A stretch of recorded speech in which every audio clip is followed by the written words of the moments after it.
Narrative ऐसे बनाया जाता है वो पूरा देश खत्म होने वाले खतरे में है, सारे लोग साथ में आ जाइए। गांधी भी यही काम किया था। जब तक जो बाबा साहब ने मेन स्ट्रीम पॉलिटिक्स में नहीं आया, तब तक जो कांग्रेस का जो मैनिफेस्टो में, कांग्रेस का जो पूरा विचारधाराओं में, उसका राजनीति में कभी भी जो दलित, जो सोशियो पॉलिटिकल एजेंडा कभी नजर नहीं आया। जब बाबा साहब मेन स्ट्रीम सोसाइटी में आना शुरू किया था, लोग बोलने लगा ये देखो जो अंबेडकर ने जाति के नाम पे देश को तोड़ रहे हैं।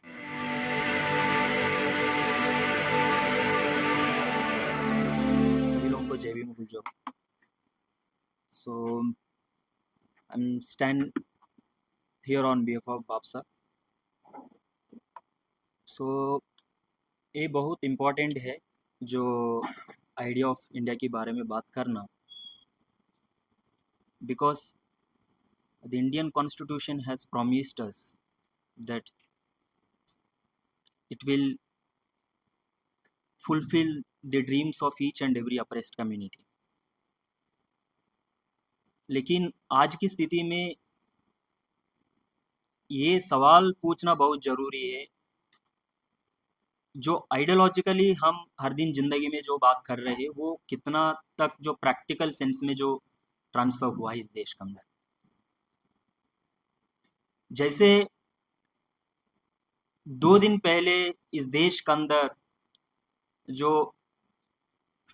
80th इंडिपेंडेंस डे जो मनाया गया है, ये बात मैं इसलिए जो कह रहा हूँ, जो जगह ये बात हो रहा था जो 80 साल का जो स्वतंत्र दिवस थी, और वही जगह जो बाबसा ने इस कैंपस के अंदर ये सवाल ने इस देश के जो बीच में जो खड़ा किया था, हुज इंडिपेंडेंस इज इट करके बाबसा ने बीजेपी आरएसएस का एबीवीपी का पुतला जेफी की बर्निंग किया है। शायद जेएनयू जैसे प्रोग्रेसिव कैंपस में भी ये सवाल ना पूछ के एक तरफ एबीवीपी, एक तरफ जेएनयू एडमिनिस्ट्रेशन, दूसरी तरफ जो प्रोग्रेसिव संगठन भी जो इंडिपेंडेंस को जो मनाया है, ये सवाल ऐसे नहीं जो बाबसा पहली बार पूछा है, ये सवाल बाबा साहब ने भी पूछा। आप जो 1950 जनवरी 26 का जो बाबा साहब जो कॉन्स्टिट्यूएंट असेंबली में जो स्पीच था, वो स्पीच में जो बाबा साहब ने जो लगातार ये बात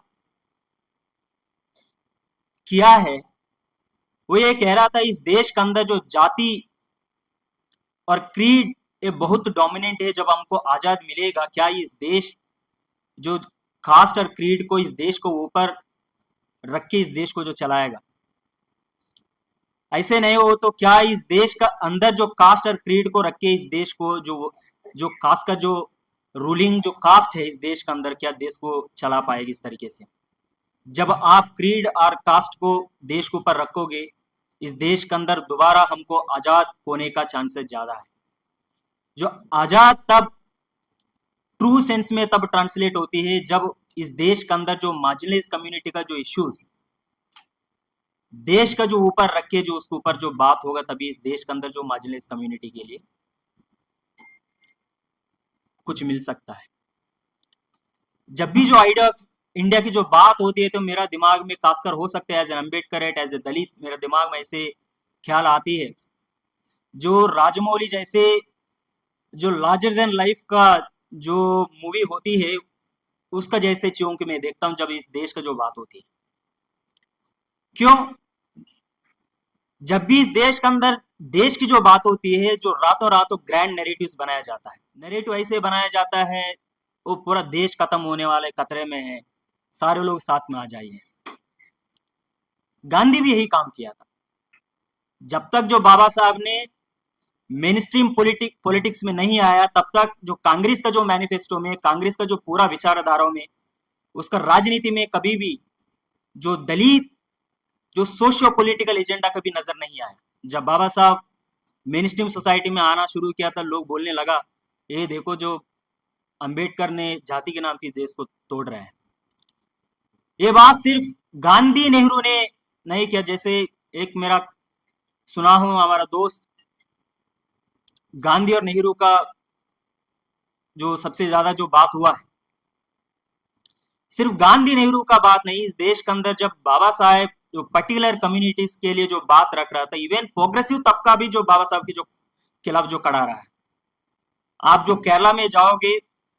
नंबूद्वीप पे आप ये बात कह रहा था, जो बाबा साहब सेपरेट इलेक्ट्रेट्स के लिए जो बात कह रहा था, वो ये कह रहा था आप जो हम जो आजादी के लिए लड़ाई लड़ रहे हैं, आप इस देश को जो तोड़ने के लिए जाति के नाम पे आपका लड़ाई चल रही है, इसको बंद करना जरूरत है।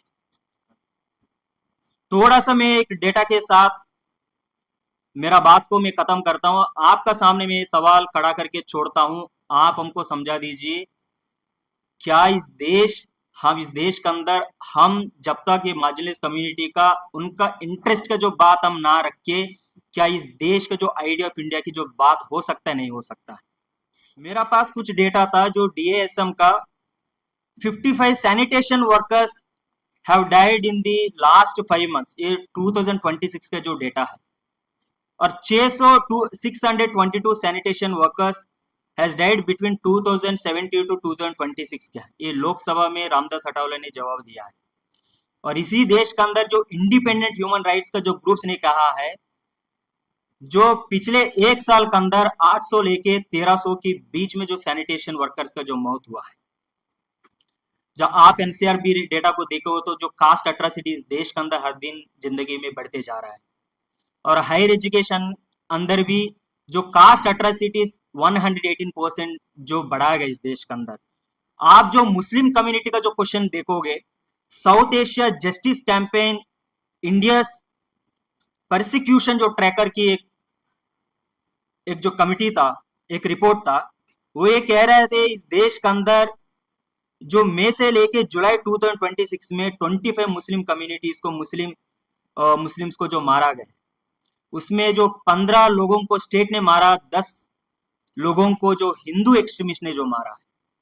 और वही रिपोर्ट ये भी कहता है जो 44 मुस्लिम को इस देश के अंदर जो मारा है, और 2020 उसमें जो 19 लोगों को स्टेट ने मारा है, 25 लोगों को हिंदुत्व जो एसएलएन ने जो मारा है, और 23 Muslim religious scriptures were demolished in less than 2 months across 6 states, और 1000 का ऊपर मुस्लिम का घर और बिजनेस और रिलीजियस स्ट्रक्चर्स को और उसको डिमोलिश इस देश के अंदर जो किया है। और अजीम प्रेम जी का जो रिपोर्ट ये कह रहा था, इस देश के अंदर जो SC ST का जो वो रिप्रेजेंटेशन लो पेइंग जॉब्स में है, जो अंडर रिप्रेजेंटेशन जो हाई पेइंग जॉब्स में है, और 65% कॉर्पोरेट बोर्ड्स अभी भी इस देश के अंदर जो अपर कास्ट के हाथ में है, और SC कम्युनिटीज इस देश के अंदर 7% से भी जो कम लैंड उसका हाथ में है, और उसी जगह अपर कास्ट की इस देश के अंदर 44% जो लैंड अपर कास्ट के हाथ में है। जो अपर कास्ट का जो पूरा जो नेशनल वेल्थ है जो 45% है, जो दलित कम्युनिटी का 7% का जो आसपास है।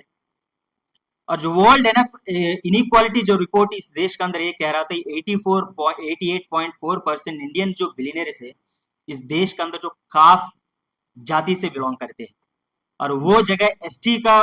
और SC का ना के बराबर है रिप्रेजेंट। ST का तो कोई रिप्रेजेंटेशन नहीं, SC और OBC का स्मॉलर रिप्रेजेंटेशन था।